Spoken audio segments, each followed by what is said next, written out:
विराट के जाने के बाद टेस्ट सीरीज जीतने का डोमिनेंस गंभीर के आने से खत्म हो रहा था, लेकिन जब पूरी दुनिया उन पे सवाल उठा रहे थे तब वह दोनों वापस आने की तैयारियां कर रहे थे। रोहित अपने फिटनेस पे काम करता और किंग विराट भी अपने साम्राज्य में आने की तैयारियां करते।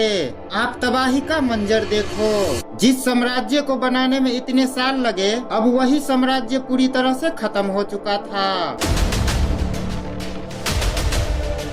साउथ अफ्रीका के कोच तो ये भी कह दिए, We wanted them to really grovel, to steal a phrase. और इन दोनों के पीठ के पीछे गंभीर और अजीत अगरकर मिलकर मीटिंग का खेल खेल रहे थे। उसके जाने के बाद जो कुछ भी हुआ, अगर उसके सामने हुआ होता तो फिर मंजर देखने लायक होता। जिस साम्राज्य को बनाने में वो इतने साल लगा दिए, अगर वो किंग अपने किंगडम में वापस आ रहा है तो फिर क्या हुआ होगा।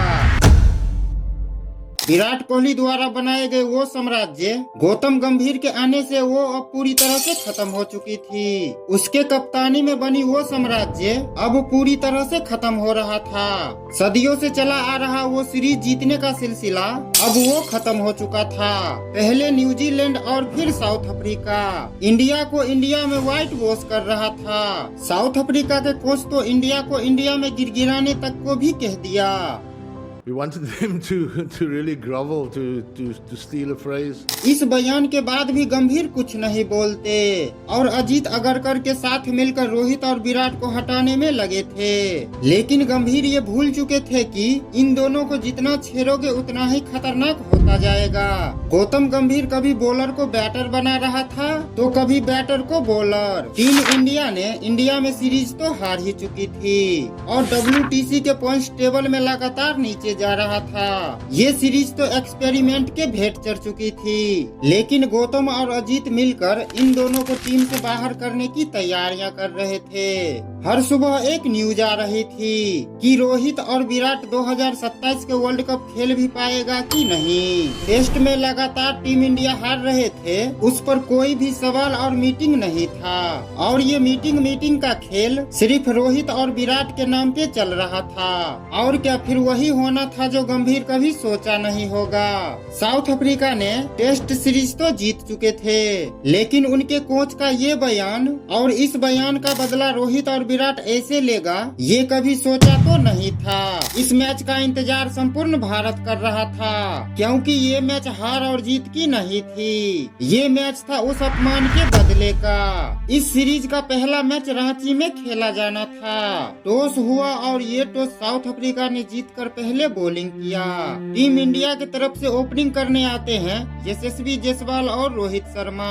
साउथ अफ्रीका ने अपनी पहली चाल चली और यशस्वी जायसवाल ने प्रारंभ करना चालू कर दिया, लेकिन जायसवाल के आउट होते ही आगमन होता है विराट कोहली का और आते ही कोहली ने बाउंड्री के साथ शुरुआत कर दिया और मानो साउथ अफ्रीका से कह रहा हो कि आज इतने छक्के चौके मारूंगा कि तुम्हारे बॉलर कंफ्यूज हो जाएगा कि कहां बॉल डालूं और कहां नहीं। और यही प्रयास में विराट कोहली ने पहले ही बॉल से प्रारंभ करना चालू कर दिया।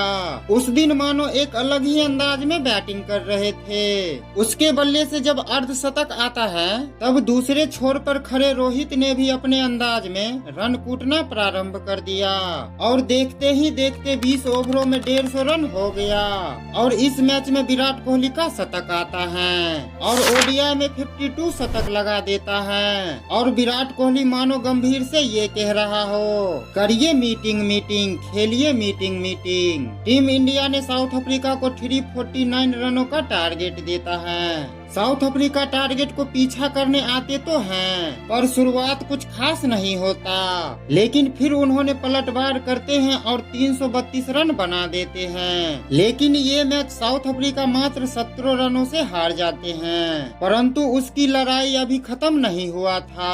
साउथ अफ्रीका पलटवार करने के लिए तैयार थे। दूसरा ओडीआई रायपुर में खेला जा रहा था और टॉस एक बार फिर से इंडिया हार जाते हैं। साउथ अफ्रीका आज पूरी तैयारी के साथ मैदान पे उतरते हैं और शुरुआत करते हैं रोहित शर्मा के विकेट के साथ। लेकिन अब मैदान पे आ चुके थे विराट कोहली और आते ही एक छक्के के साथ शुरुआत करते हैं, लेकिन दूसरे छोर से यशस्वी जायसवाल अपना विकेट दे देता है और फिर नंबर 4 पे बैटिंग करने आते हैं ऋतुराज गायकवाड़। हालांकि विराट को आज इन सब से कोई भी फर्क नहीं पड़ रहा था और अपने ही अंदाज में बॉलरों को कूटना प्रारंभ कर देता है। दूसरे एंड से गायकवाड़ ने भी मारना चालू कर दिए और देखते ही देखते इन दोनों का अर्धशतक आ जाता है। इसके बाद तो इन दोनों का अपना अपना बीस्ट मूड ऑन हो जाते हैं और फिर इन दोनों के बल्ले से रन नहीं बल्कि आग बरस रहे थे। बैक टू बैक छक्के चौके में ही डील हो रहे थे और इसी बीच विराट कोहली का शतक आ जाते हैं। वही एग्रेशन, वही एटीट्यूड मानो गंभीर से कह रहा हो कि आप करिए मीटिंग मीटिंग, खेलिए मीटिंग मीटिंग। इस फॉर्मेट का किंग एक ही था और एक ही रहेगा और वो है विराट कोहली। इसी बीच गायकवाड़ का भी शतक आ जाते हैं। इन दोनों के शतक से टीम इंडिया ने साउथ अफ्रीका को 358 रनों का एक बड़ा टारगेट देता है।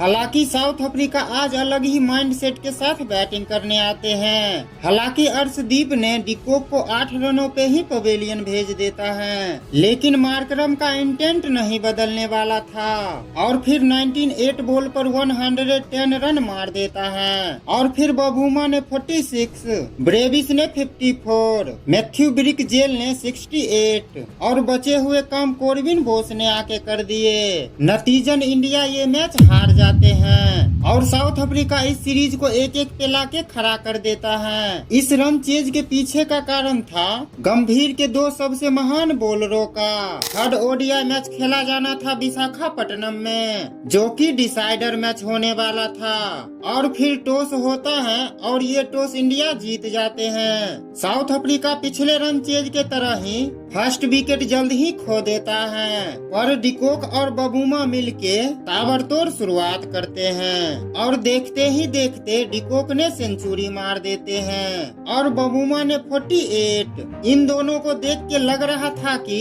साउथ अफ्रीका एक बड़ा टारगेट सेट करेगा, लेकिन इन दोनों को आउट होते ही एक के बाद एक विकेट गिरते ही जाते हैं। इसी वजह से साउथ अफ्रीका मात्र 271 रन ही बना पाते हैं, जिसके जवाब में टीम इंडिया के तरफ से इन रनों को चेज करने के लिए आते हैं रोहित शर्मा और यशस्वी जायसवाल। पिछले 2 मैचों में जायसवाल कुछ खास नहीं कर पाए थे, लेकिन आज उनके कुछ अलग ही इरादे थे।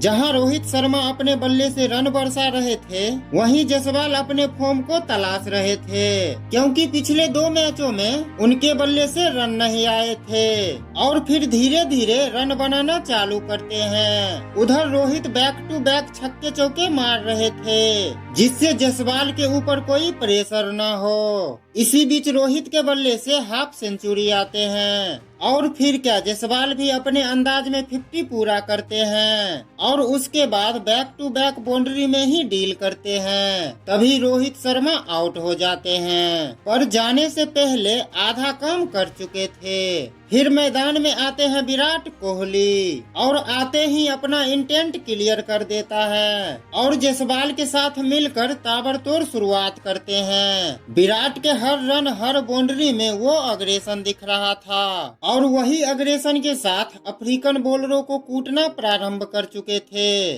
और उधर जायसवाल ने भी अपना सेंचुरी बना दिए और विराट कुछ अलग ही अंदाज में बैटिंग करते हुए 45 बॉलों में 65 रन मार के इंडिया को ये मैच जिता दिए और 2-1 से सीरीज भी। विराट कोहली ने इस पूरे सीरीज में 302 रन बनाए और प्लेयर ऑफ द सीरीज भी अपने नाम किए। विराट कोहली गंभीर से यही कह रहा होगा कि 27 का वर्ल्ड कप तो मैं खेल ही रहा हूँ, पर आपका पता नहीं। आपको क्या लग रहा है, 27 का वर्ल्ड कप रोहित और विराट खेल भी पाएगा कि नहीं? कमेंट करके जरूर बताना। Thanks for watching.